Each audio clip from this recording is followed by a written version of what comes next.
News के programme list हट के चले हुए। आज हम आपकी मुलाकात करवाते हैं डॉक्टर राजेश गौर जी से। वर्तमान में पीपल्स मेडिकल कॉलेज भोपाल में डीन है और इसके पहले उन्होंने इतिहास बनाया है, दतिया में मेडिकल कॉलेज बनाया है, जो कि एक अपने आप में एक उदाहरण है। इतने अल्प टाइम में उसको शुरुआत करना बहुत बड़ी बात है। उसके बाद दूसरी आपकी पोस्टिंग हुई श्योपुर में, तो वहाँ भी मेडिकल कॉलेज की शुरुआत करके आते हैं। जानते हैं उनकी लाइफ के बारे में, कैसी है लाइफ। सर, हाई न्यूज़ में आपका बहुत बहुत स्वागत है। धन्यवाद। बचपन में बताएं सर, चाइल्डहुड में किस प्रकार का नेचर था आपका? बचपन में मेरी था कि पढ़ाई के प्रति मैं बहुत सजग था, कि पढ़ाई के बीच में कोई कंप्रोमाइज़ नहीं करता था। खेलता था भी, फुटबॉल भी खेलता था, कबड्डी भी खेलता था, लेकिन जब एग्ज़ाम आ रहा है उसके 4 महीने पहले से पढ़ाई करता था। उसमें कोई कंप्रोमाइज़ नहीं करता था किसी से, कोई नहीं था कि वो उस बीच में कोई डिस्टर्ब करे। मेरा बहुत रेगुलर रहा। 8th क्लास में तो मेरे को 5 सब्जेक्ट में 8th क्लास में 5 सब्जेक्ट में मेरे को डिस्टिंक्शन मिला। हायर सेकेंडरी डीएवी स्कूल से किया हुआ, क्योंकि डीएवी स्कूल एक उस समय का टाइम का टॉप स्कूल थे ग्वालियर में, तो वहाँ से शिक्षा प्राप्त की। बीएससी पार्ट 1 किया और बीएससी पार्ट 1 में ही मेरा सिलेक्शन पीएमटी में हो गया। पीएमटी से बाद फिर गजराजा मेडिकल कॉलेज ग्वालियर में लिया। 5 साल पढ़ाई करने के बाद वहाँ से फिर हाउस ऑफ किया। फिर लगा कि नहीं, ये यहाँ से ज़्यादा अच्छी शिक्षा लेनी चाहिए, तो फिर दिल्ली में राम मनोहर अस्पताल, जो पहले ब्लिंडिंग हॉस्पिटल कहते थे, वहाँ क्योंकि डीएवी स्कूल एक उस समय के टाइम का टॉप स्कूल थे ग्वालियर में, तो वहाँ से शिक्षा प्राप्त की।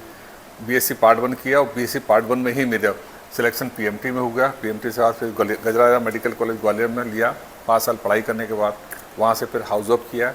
फिर लगा कि नहीं, ये यहाँ से ज़्यादा अच्छी शिक्षा लेनी चाहिए, तो फिर दिल्ली में राम मनोहर अस्पताल, जो पहले ब्लिंडिंग हॉस्पिटल कहते थे, वहाँ से मैंने हाउस ऑफ किया। फिर लगा कि यहाँ काम बहुत ज़्यादा है, पीजी नहीं कर पाऊँगा, तो फिर मैं गुजरात में काम किया। गुजरात में क्या लगा कि वहाँ भी बहुत सारा काम लगा, तो मैंने कहा ऐसे ट्राइबल एरिया में जाना चाहिए कि जहाँ पर लोगों की स्वास्थ्य की बहुत ज़रूरत है। तो मैंने वहाँ कलेक्टर से बात की। मैंने कहा सर, मैं ट्राइबल एरिया में काम करना चाहता हूँ। तो उन्होंने कहा कि लोग तो ट्राइबल एरिया में जाना नहीं चाहते, आप क्यों जाना चाहते? मैंने कहा नहीं, मेरा लगाव है कि जहाँ स्वास्थ्य की बहुत ज़रूरत है वहाँ जाया जाए, शहर में तो बहुत रहते हैं। तो गुजरात में फिर 87 से लेकर 92 तक वहीं रहा। फिर उसके बाद मेरा सिलेक्शन हुआ रायपुर मेडिकल कॉलेज में एज ए डेमोन्स्ट्रेटर पैथोलॉजी। वहाँ पे 92 तक मैंने काम किया। उस बीच मेरी शादी होगी 89 में, तो फिर मैं ग्वालियर आ गया। ग्वालियर में रहा। फिर 97 में मेरा सिलेक्शन असिस्टेंट प्रोफेसर के लिए हुआ। फिर वहाँ 4 साल करने के बाद एसोसिएट प्रोफेसर रहा। फिर वहाँ से ग्वालियर में का प्रोफेसर बना। इस बीच में दौरान में रीवा मेडिकल कॉलेज कुछ समय ट्रांसफ़र हुआ, लेकिन लकीली फिर मेरा वापस ग्वालियर मेडिकल कॉलेज में हुआ। तो पूरे 37 ईयर्स की सर्विस में मेरा कुछ 4 या 5 साल बाहर रहा। अगर भाई ग्वालियर मेडिकल कॉलेज पूरी सेवा की।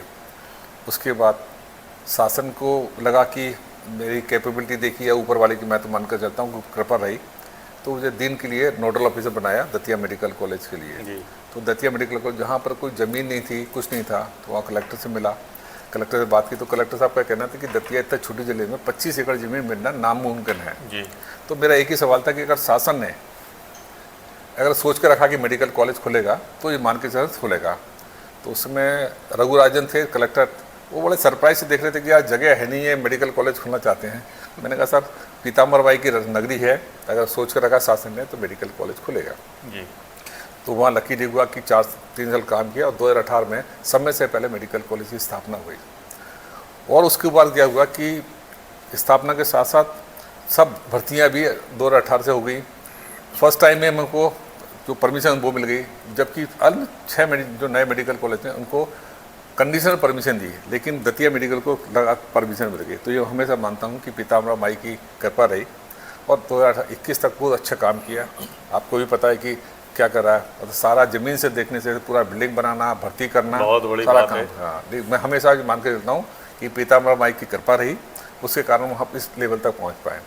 और सबसे अच्छी बात बताऊँ कि पहले ऐसा नियम था कि एक बैच निकलने के बाद ये आप पीजी की अप्लाई करते थे, लेकिन चूँकि मैंने 50 मेडिकल कॉलेज का इंस्पेक्शन किया हुआ था, तो मुझे पता था कि 4 साल के पहले भी अप्लाई कर सकते हैं। तो ये हुआ कि हमारा कि 4 साल के हमने अप्लाई किया और हमको 56 सीट अलग अलग विभागों में सीट पीजी सीट मिलेगी, जबकि दूसरे मेडिकल कॉलेज जो नए थे उनको तो ये सोच ही नहीं था कि कैसे मेडिकल कॉलेज में परमिशन मिल गई। तो ये भी ऊपर वाली की कृपा मानता हूँ और हमेशा कहता हूँ कि पीताम्बर माई की कृपा रही कि 56 सीट हमको पीजी मिल गई। और आप सब लोग बहुत अच्छे काम करें।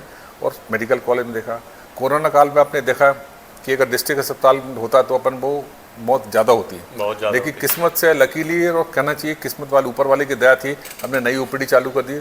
उस नई ओपीडी में कोरोना काल में 200 बेड डाल के रखे। उससे क्या हुआ, जान इतनी कम हुई कि पूरे मध्य प्रदेश सबसे कम मतलब मौत है दतिया मेडिकल कॉलेज में, जो 3-4% एग्जाम्पल बना एक बाहर से लोग, और आज कितनी बड़ी अचीवमेंट है ये कि बाहर से आगरा, बाहर से लोग इलाज कराने आ रहे हैं दतिया मेडिकल कॉलेज। एक एग्जाम्पल और देना चाहूँगा कि जब माई की कृपा रही कि जयपुर में अपने यहाँ टेकनपुर में कर्नल थे, उनका कोई रिलेटिव जयपुर में था, लेकिन वहाँ वेंटिलेटर नहीं थे। तो उसमें क्या हुआ, उसमें मैंने कहा कि साहब डॉक्टर साहब मेरे को, हमारा एक रिलेटिव है उसको वेंटिलेटर वहाँ जयपुर में कहीं नहीं है, आपके यहाँ हो तो बताना। मैंने कहा खाली तो नहीं है, लेकिन अगर लगा कंडीशन तो हम अप्लाई कर सकते हैं और दे सकते हैं। तो मैंने कहा कितना टाइम लगेगा आने के लिए, तो उन्होंने कहा कि साहब डॉक्टर साहब 6 घंटे लगेंगे, कंटिन्यू आएगा। मैंने कहा आप ले जाएँ। 6 घंटे में लोग लेकर आए और लकीली उस समय वेंटिलेटर हमारे पास खाली मिल गया और जान बच गई। ना वो उस कर्नल को भी जानता ना पेशेंट को जानता, लेकिन ये मान के चलता हूँ कि पीताम्बरा माई की कृपा रही और उसका आशीर्वाद के वो बच के चला गया।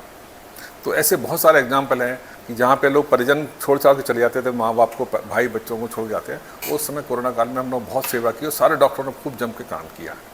ऐसे डॉक्टरों से काम किया जो वो होते थे, हमने तो कभी ये काम मेडिकल डॉक्टर पेशेंट तो हमने देखे नहीं है, हम क्या करेंगे। हमने कहा आप तो कुछ नहीं करो, ऑक्सीजन का देखते रहो कि ऑक्सीजन बर्बादी ना हो, टाइम पे खाना मिल जाए लोगों को जो है, ये बहुत बड़ा काम है। जर्नी तो सर आपकी काफ़ी साहसिक रही, लेकिन कहने का तात्पर्य मेरा ये था, नेचर कैसा रहा आपके? नोटी टाइप के थे? नहीं, कभी नोटी टाइप कभी रहा, हाँ, लेकिन था कि सीधे के लिए सीधा और तिरछे के लिए तिरछा रहता था, ये बिल्कुल था। मेरा अभी भी मेरे वो नेट है कि अगर मेरे से कुछ हेल्प हो रही तो ले लो, हाँ, लेकिन आपने अगर नोटोरियस दिखाया, हाँ दिखाया तो फिर वो आपको तो परेशान होना चाहिए। मैं यहाँ दतिया सुपर मेडिकल से रिटायर हुआ 31 मार्च 2024 को। 1 तारीख का संडे था, 2 तारीख को पीपल्स मेडिकल कॉलेज ज्वाइन कर लिया जी। 2 साल से आज तक है कि जो जहाँ निशंस जितनी वैल्यू थी कॉलेज में वो ऑलमोस्ट करीब सब खत्म हो गई है। जो बच्चे थे कि नोटोरियस थे कि घूम रहे हैं, रात को आ रहे हैं, सिगरेट पी रहे हैं, दारू पी रहे हैं, तो वो लकीली ऊपर मान के कृपा रही, सब बिल्कुल बंद हो गया। क्लासेस रेगुलर अटेंड करते हैं बच्चे और टीचर स्टाफ बहुत अच्छा है यहाँ पीपल्स मेडिकल कॉलेज का, और एडमिनिस्ट्रेटिव स्टाफ स्पेशली जो रोहित सर हैं यहाँ के जो ऑनर हैं और मैनेजिंग डायरेक्टर बहुत अच्छे हैं, वही कोऑपरेटिव हैं। उसके कारण से हम लोग ज़्यादा अच्छा काम कर पा रहे हैं, अदरवाइज हम तो काम नहीं कर पाते, क्योंकि प्राइवेट मेडिकल कॉलेज का सीनियर अलग होता है, गवर्नमेंट का अलग होता है। लेकिन यहाँ पे जो टीचिंग स्टाफ है बहुत अच्छा है, सब कोऑपरेटिव है और अच्छा काम कर रहे हैं। क्या मानते हैं सर, किसको प्रेरणा स्रोत मानते हैं आपका? तो इतनी एक्टिविटी आपके अंदर ऊपर वाले हमेशा मैं अंतर चलता हूँ कि अगर आप सांस लें, क्योंकि मैंने जिंदगी में 2 ऐसे फेजेस देखे। एक तो गैस कांड देखा जो 84 में गैस कांड हुआ कि जहाँ लोगों को सांस लेने में की तकलीफ थी और सांस नहीं ले पा रहे थे, उनकी मौत हो रही थी। दूसरा काम देखा कोरोना काल में कि जहाँ ऑक्सीजन की क्या महत्व होता है। तो मेरा ये मानना है कि अगर आप जिंदा हैं तो सब ऊपर वाली कृपा है, अदरवाइज आप जिंदा रह नहीं सकते, क्योंकि जिस क्षण उनकी इच्छा नहीं हो तो आप उसी दूसरे पल आप रह नहीं सकते। तो हमेशा मान के चलता हूँ कि जो प्रेरणा स्रोत है ऊपर वाला है, काम अच्छा करते रहो बस। आपको लोगों को प्रशंसा करें ना करें उसकी चिंता नहीं करना चाहिए, क्रिटिसाइज करेंगे आपको, आप कोई भी काम करो क्रिटिसाइज हमेशा होगा, उसकी चिंता नहीं करनी चाहिए। बस अपना ध्येय बना के रखो कि आपको जहाँ भी काम करना है अच्छा करना है, जब तक रहो आप काम करो। ये मेरा अपना सोचा, वो सबको करना चाहिए। देश के लिए सबसे पहला हमारा प्रायोरिटी होनी चाहिए कि देश के लिए क्या काम करना चाहते हैं, फिर प्रदेश के लिए काम करते हैं, फिर आता है हमारा इंस्टीट्यूशन कि उसके लिए काम करना। ये तीनों चीज़ मेरे लिए अभी तो पैरामीटर हैं कि सबसे पहला देश है, दैन प्रदेश है, उसके बाद फिर हम जिस इंस्टीट्यूशन में हम काम कर रहे हैं उसके लिए ईमानदारी से काम करें, बेईमानी की कोई गुंजाइश नहीं होती है। सर एक बहुत बड़ा एक मिथक बना है, लोगों की सोच बना रखी है कि आप डॉक्टर के पास जाएंगे प्राइवेट देखेंगे तो अच्छा थे, जबकि मेरा सोचना है डॉक्टर कभी अपने पेशेंट का किसी भी कीमत पर बुरा नहीं चाहता है, वो चाहता है कि हमारे हाथ से ठीक होना ही चाहिए, चाहे आप हॉस्पिटल में हो या निजी क्लिनिक पर जाएं कहीं नहीं। लेकिन लोगों की सोच है ये कुछ लोगों के कारण भी जो है, आपका कहना बिल्कुल सही है, मैं आपकी बात से सहमत हूँ कि कुछ लोगों का है जो व्यापारिक सोच रखते हैं लोग। अगर 90% लोग डॉक्टर ऐसे कमी होते हैं, चाहे वो उनके प्राइवेट क्लिनिक दिखाओ तो वैसे देखेंगे या सरकारी में दिखाओ तो अच्छा। आपने एग्जाम्पल देख लिया दतिया में, जहाँ डिस्ट्रिक्ट अस्पताल में लोग देखते नहीं थे, वहाँ पे गवर्नमेंट का डॉक्टर आकर देखना चालू करो। ओपीडी अगर 700-800 की ओपीडी है तो इसका मतलब ज़्यादा है और भीड़ ग्राउंड तो उस समय 700-800 की ओपीडी अगर है तो इसका मतलब लोगों को विश्वास है। और आज भी ग्वालियर मेडिकल को आप देखें, यहाँ पे कम से कम 2 से 2,500 की ओपीडी है, तो लोगों का विश्वास भी सरकारी डॉक्टरों पर है और सरकारी डॉक्टर अच्छे करते हैं। 2-4% का तो अब बात हमेशा हर सिस्टम में रहता है, तो उनके लिए अपन कंसिडर नहीं करते। लेकिन मेजोरिटी डॉक्टर हमेशा मान के चलते हैं, क्योंकि इतनी पढ़ाई करने के आते तो वो कभी भी किसी पेट मरीज का बुरा अहित कभी नहीं कर सकते, चाहे वो गरीब हो या अमीर हो।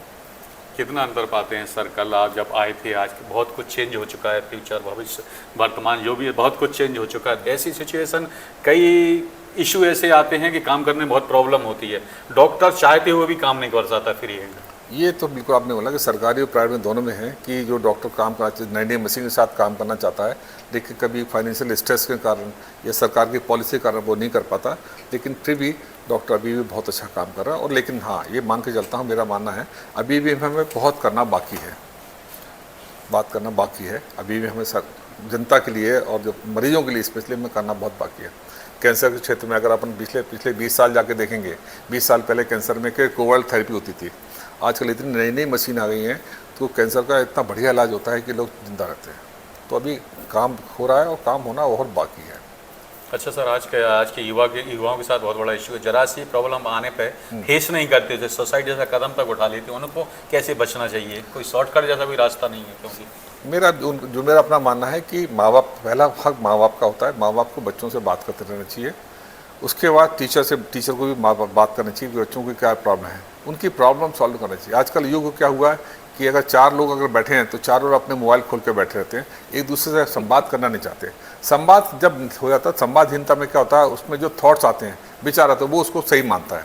और आजकल देखें डेली न्यूज़पेपर में और टीवी में कि और उसने सुसाइड कर लिया, उसने सुसाइड कर लिया, उसने सुसाइड किया, तो इन चीज़ों को बतानी चाहिए। सुसाइड करने से कोई समस्या का समाधान नहीं होता है। हमेशा जब भी आप समाधान, कोई समस्या उसको समाधान होता ही है, तो माँ बाप पहले होते हैं, उसके दोस्त होते हैं, फिर उसके टीचर होते हैं, उनको समाधान समझना चाहिए, उनको उसकी समस्या सुनना चाहिए। भाई देखिए क्या आर्थिक युग है, सबको संसाधन चाहिए, चाहे गरीब हो या अमीर हो। होड़ में लगा हुआ है, जो होड़ है वो गलत है कि उसके पास अगर अच्छी गाड़ी तो मेरे पास होना चाहिए, वो पेरेंट्स को ऊपर, पेरेंट ने दिलाई तो वो डिप्रेशन में जाता है। तो ये चीज़ है जहाँ जितना अपना सामर्थ्य है, अपने माँ बाप की सामर्थ्य के अनुसार को अपना बात करना चाहिए। और बात करते हैं पेरेंट्स का भी मांग के चलता हूँ, जो सोसाइटल रिटर्न है कि पेरेंट्स बात नहीं करते। वो चूँकि यूनिट फैमिली हो गई है, पहले तो एक परिवार 4 8 10 लोग थे, चाचा चाची इतना हुआ रहते थे, है ना, तो समझा के बात कर लेते। आपका यूनिट 1 या 2 बच्चा है तो और माँ बाप, माँ भी काम करे, पिताजी भी काम करे, बच्चे अकेले कर रहे हैं, बच्चे आया पाल रही हैं, तो बच्चे उसका स्कूल चले गए तो स्कूल में टीचर जो से मोबाइल दे दिया, मोबाइल खेलते रहे। तो जो संवाद वाली बात है, संवाद खत्म होने से क्या होता है कि वो उसके विचार हमेशा वो कुंठित रहते हैं, विचारहीन हो गए कि कोई समस्या तो समाधान कैसे ढूंढे। माँ बाप से, माँ से पूछा, अरे यार मेरे पे टाइम नहीं, बाद में बात करेंगे। पिताजी से बोला तो पिताजी बोला मेरा टाइम बाद में बात करेंगे। तो बच्चा किसके पास है? तो तीसरा रास्ता देखेगा, तीसरा रास्ता। तो उसमें उनको ये लगता है कि ये सबसे अच्छा सरल रास्ता है, लेकिन वो बहुत गलत है। ईश्वर ने मानव की जो दिया है, मानव का जो शरीर दिया है और जन्म दिया है, वो दुनिया की सबसे बेहतरीन कृति है। क्योंकि आप सोच सकते हो और दूसरों का भला कर सकते हैं, जबकि जानवर कभी किसी का भला नहीं कर सकते। इंसान जो है भला भी कर सकता है, सब कुछ कर सकता है, बोल सकता, सुन सकता, हंस सकता, मुस्कुरा सकता है। तो ये सब चीज़ नहीं कि जो उसको इस पृथ्वी पर मानव का जन्म मिला है, उसको बेहतर काम करें, दूसरों को लोगों का काम करें। हाई न्यूज़ के माध्यम से सर क्या मैसेज देना चाहेंगे, क्योंकि आगे जो आपकी लंबा इंटरव्यू चलेगा नेक्स्ट कड़ी में? माध्यम जो है कि आपका जो न्यूज़ चैनल है सही में सोसाइटी के लिए बहुत बड़ी देन है कि अगर लोगों को आजकल जैसा कि न्यूज़ केवल इसीलिए चलाते हैं कि ताकि पैसे कमा सकें, लेकिन आपकी जो न्यूज़ चैनल है वास्तव में सोसाइटी के लिए बहुत अच्छा काम कर रही है।